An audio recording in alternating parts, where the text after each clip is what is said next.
Pemerintah telah mengantongi hasil uji laboratorium yang menunjukkan adanya produk beras fortifikasi yang tidak memenuhi standar nasional Indonesia meski dipasarkan dengan harga sangat tinggi. Praktik tersebut menjadi indikasi kuat adanya permainan yang merugikan masyarakat sekaligus mencederai tujuan program fortifikasi pangan.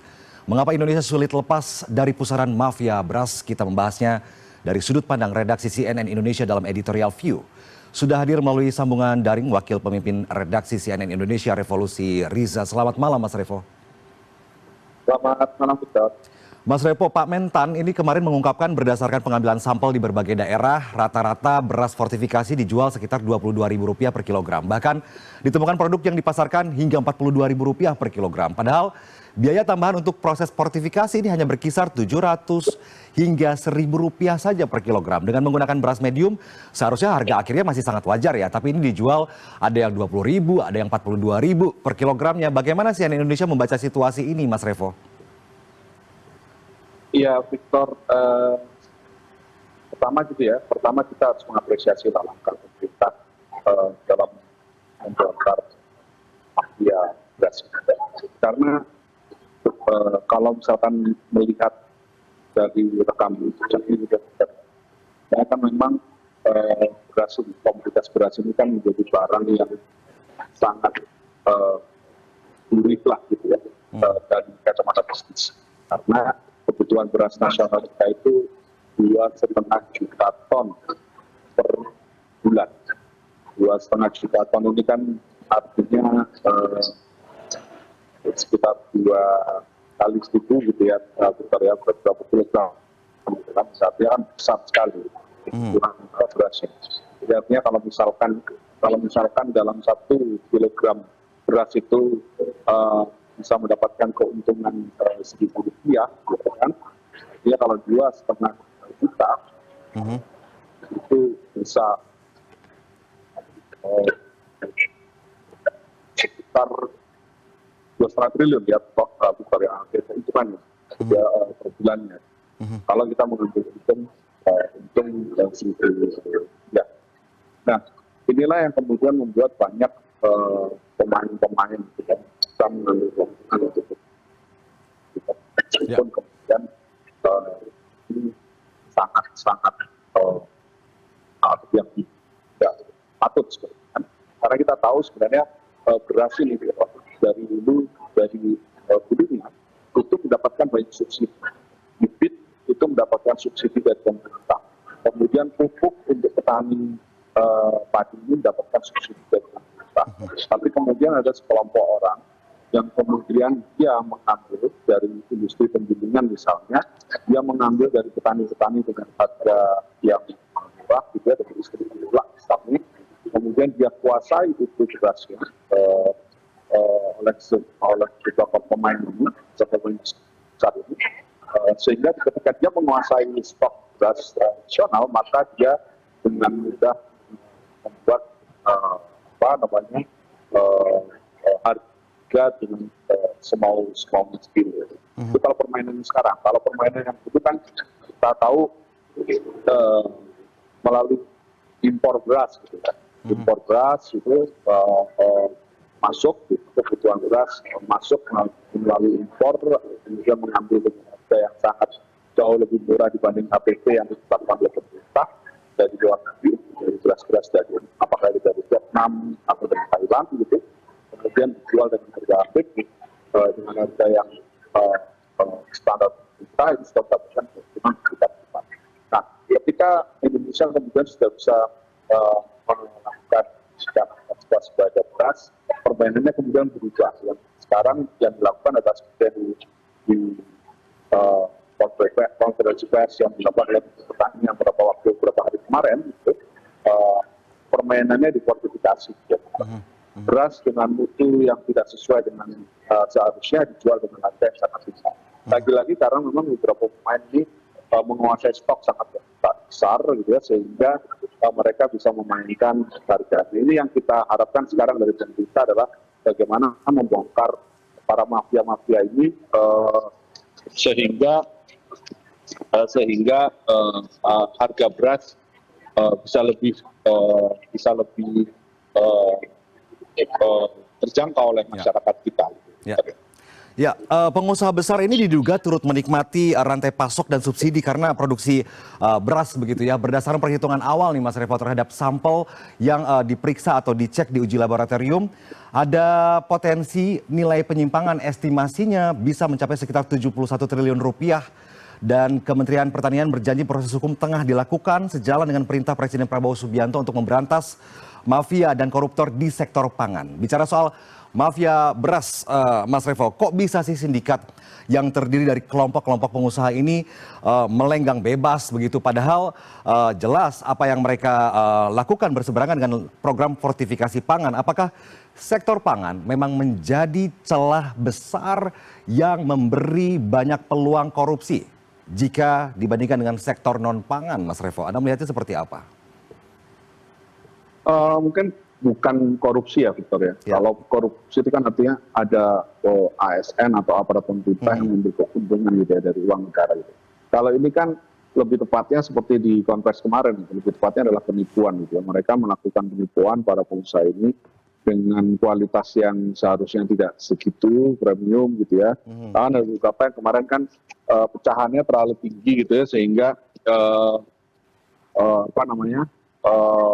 kualitasnya seharusnya tidak bisa disebut dengan beras premium, tapi dijual dengan harga premium. Nah, berarti kan konsumen yang merugi gitu. Nah ini yang ketika konsumen merugi artinya kan ada unsur penipuan di sini. Nah yang kita harapkan tentu adalah memang harus rajin-rajinnya Satgas Pangan ya untuk melakukan pengecekan terhadap stok beras-beras kemasan yang dijual oleh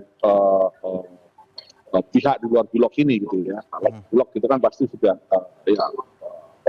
tapi ya harusnya memang semuanya dicek gitu ya, sehingga beras-beras yang tidak sesuai dengan kemasan seharusnya itu bisa dikenakan tindakan hukum yang ketat. Nah yang sekarang kita harapkan kan bagaimana kemudian penegakan hukumnya ini bisa dijalankan dengan baik. Kenapa mafia-mafia atau penipu-penipu ini bergerak? Karena memang kan komoditas ini banyak dicari, konsumennya ini merupakan barang yang setiap hari dibeli oleh masyarakat, dikonsumsi oleh masyarakat, dan artinya memang pasarnya ada gitu ya, Victor. Nah kalau misalkan kualitasnya tidak dijaga, artinya memang pengecekannya itu tidak dilakukan, nah, maka yang terjadi tentu yang merugikan masyarakat. Kita tentu masih ingat ketika beberapa bulan yang lalu juga ada penipuan dalam bentuk di komoditas minyak goreng ya, Victor, ya. Minyak goreng yang harusnya 1 liter, tapi kan takarannya dijual cuma 700-800 mili gitu ya. Ada 200-300 mili yang tidak dalam kemasan, tapi terteranya 1 liter gitu, dijual dengan harga 1 liter. Ini kan bentuk penipuan yang lain. Dan kemudian terungkap karena memang ada operasi pasar yang dilakukan oleh Satgas Pangan, oleh polisi dan juga oleh Kementerian Pertanian dan pihak-pihak lain. Nah, tentunya pengecekan ini yang kita butuhkan. Setelah kemudian ditemukan adanya penyelewengan, ada penipuan di situ, yang diharapkan kemudian adalah bagaimana penegakan hukumnya dilakukan dengan setegas-tegasnya. Itulah yang kita harapkan adalah ada efek jerah dan perlindungan terhadap konsumen itu benar-benar dijalankan. Oke, terakhir Mas Revo, ini ada komersialisasi barang subsidi negara begitu ya, karena memang memanfaatkan rantai pasok komoditas pertanian berupa beras, kemudian juga hasil panen padi murah dari skema subsidi diborong oleh korporasi besar, kemudian dikemas secara komersial, dijual kembali masyarakat dengan harga berkali-kali lipat. Ini mafia beras itu memang benar real ada, karena dari sekitar 80% sampel dari 15 merek yang diperiksa tidak sesuai aturan standar nasional Indonesia. Bayangkan mayoritas sampel beras bermasalah. Apakah langkah Kementerian Pertanian untuk memperketat begitu ya bersama dengan Satgas Pangan Polri dan Badan Pangan Nasional mengusut kasus ini untuk melindungi warga dari penipuan pangan sudah tepat? Atau mungkin ada hal lain yang mungkin bisa menyempurnakan pencegahan kasus serupa terjadi, Mas Revo? Iya, memang langkah paling utama adalah bagaimana melindungi konsumen itu adalah bagaimana kemudian memastikan barang-barang yang ada di pasar itu sesuai dengan yang tertera gitu ya, betul ya. Ya kalau memang kemasannya premium harusnya juga premium. Ya. Kalau misalkan kemasannya 1 liter, ya harus takarannya berarti harus 1 liter. Kalau memang dijualnya 1 kilogram, maka memang ketika ditimbang itu kan harus 1 kilogram. Nah, banyak tentu yang harus dilakukan oleh pemerintah dalam konteks ini bagaimana memastikan perlindungan konsumen itu dijalankan secara sebaik-baiknya. Misalnya memeriksa secara berkala, melakukan pemeriksaan terhadap timbangan-timbangan yang ada di pasar, itu kan juga salah satu upaya untuk memastikan tidak ada timbangan nakal. Belum lagi kalau misalkan kita bicara tentang kualitas barangnya.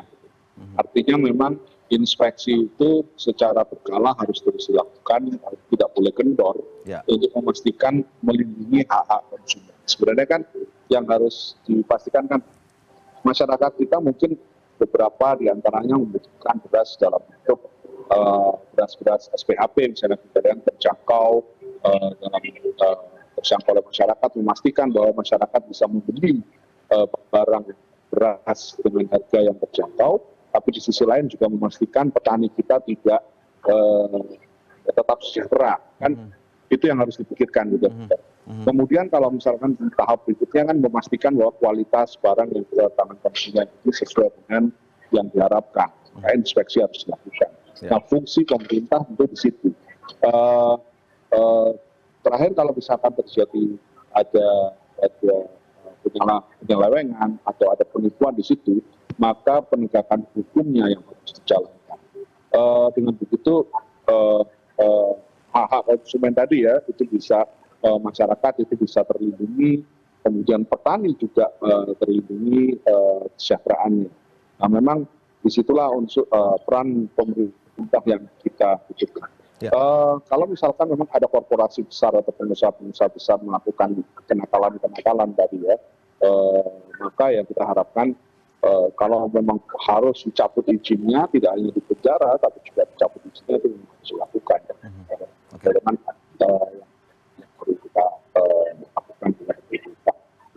Yang jelas kita mensupport langkah-langkah pemerintah dalam melakukan pemberantasan mafia beras ini, melindungi petani, kesejahteraan, memastikan kesejahteraan petani, sekaligus juga memastikan hak konsumen rakyat ini bisa membeli bahan pangan itu dengan harga yang terjangkau, dengan kualitas yang baik. Dan sosialisasi yang harus gencar dilakukan ya, seperti apa, merek mana yang dipalsukan dan seperti apa itu juga harus sampai ke masyarakat supaya masyarakat juga tidak terkecoh begitu. Terima kasih banyak Mas Revo atas waktu Anda bergabung bersama kami di CNN Indonesia Prime News. Selamat malam, sehat selalu Mas Revo. Selamat malam, terima kasih Victor.